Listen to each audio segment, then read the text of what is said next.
क्या प्रधानमंत्री मोदी ने पाकिस्तान को मिट्टी में मिला देने का ऐलान कर दिया है? क्या इस बार पीओके या खैबर पख्तूनिया नहीं, पाकिस्तानी पंजाब होगा मोदी का निशाना? क्या इस बार शैतान पाकिस्तान की बोटी बोटी कर देंगे प्रधानमंत्री मोदी?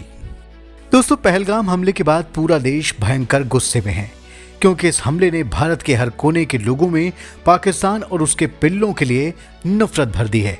गुजरात हो या बंगाल, महाराष्ट्र हो या हरियाणा, कर्नाटक हो या बिहार, उत्तर प्रदेश हो या तमिलनाडु, ओडिशा हो या उत्तराखंड, पाकिस्तान के पिट्ठुओं ने भारत के हर हिस्से को एक साथ चोट पहुंचाई है।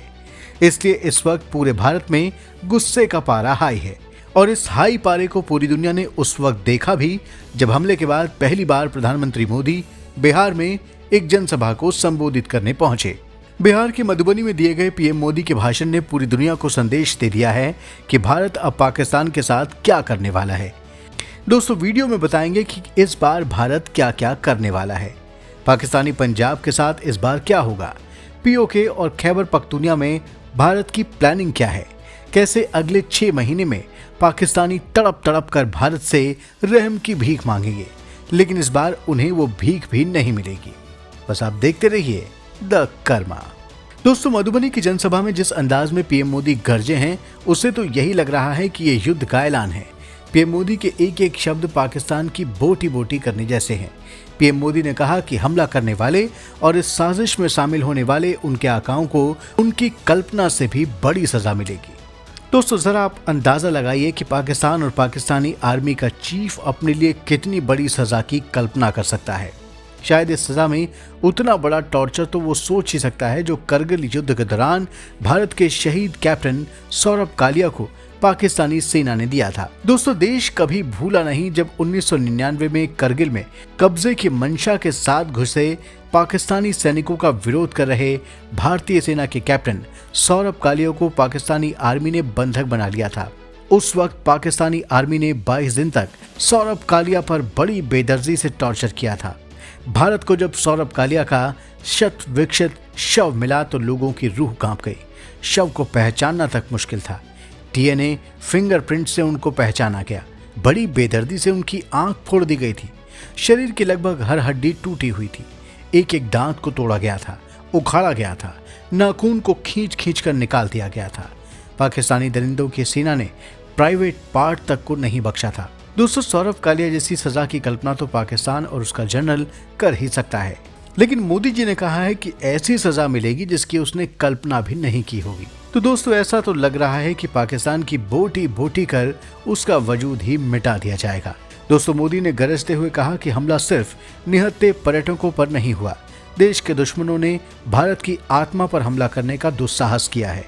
जिन्होंने ये हमला किया और जिन्होंने इस हमले की साजिश रची, उन्हें उनकी कल्पना से भी बड़ी सजा मिलेगी। सजा तो मिलकर ही रहेगी। अब आतंकवाद की बची कुची जमीन को भी मिट्टी में मिलाने का समय आ गया है।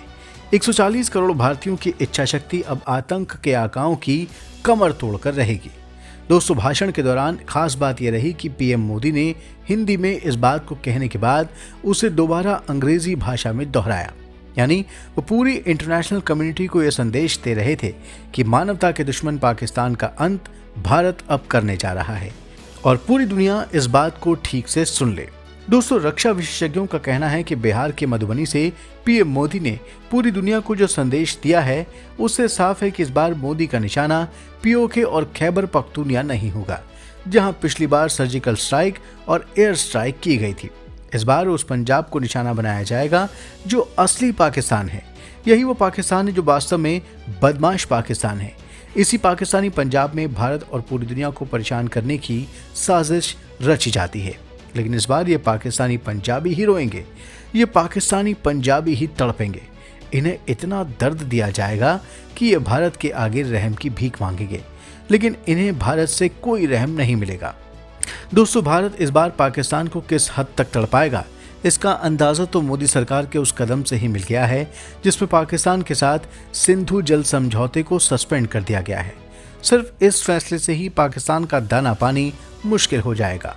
आपको जानकर हैरानी होगी कि पाकिस्तान की 80% खेती सिंध और उसकी सहायक नदियों के पानी पर निर्भर है। यही नहीं, पंजाब समेत पाकिस्तान का आधा हिस्सा पानी पीने के लिए भी इन नदियों पर निर्भर है। ये सभी नदियां भारत से पाकिस्तान जाती हैं, लेकिन अब समझौता टूटने के बाद भारत इस पानी को रोक देगा। ज्यादा नहीं, सिर्फ 6 महीने के अंदर ही पाकिस्तानी दाने पानी को मोहताज हो जाएंगे। सिर्फ इसी फैसले से पाकिस्तानी हुक्मरानों के हलक सूख गए हैं। रक्षा विशेषज्ञों का कहना है कि आगे जो मोदी करने वाले हैं उससे पाकिस्तान के टुकड़े टुकड़े हो जाएंगे।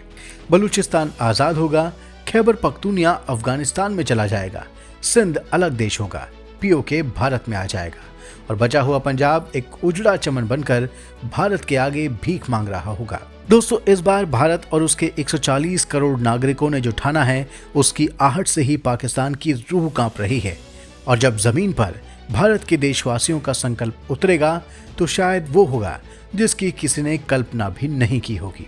दोस्तों, मोदी ने मधुबनी की धरती से जो हुंकार भरी है और इस हुंकार के परिणाम पाकिस्तान के लिए क्या क्या हो सकते हैं, इसे लेकर आप क्या सोचते हैं, कमेंट बॉक्स में जरूर लिखें। इस वीडियो को लाइक और शेयर करें, चैनल को सब्सक्राइब करें और नोटिफिकेशन के लिए बेल आइकन दबाना बिल्कुल ना भूलें। धन्यवाद।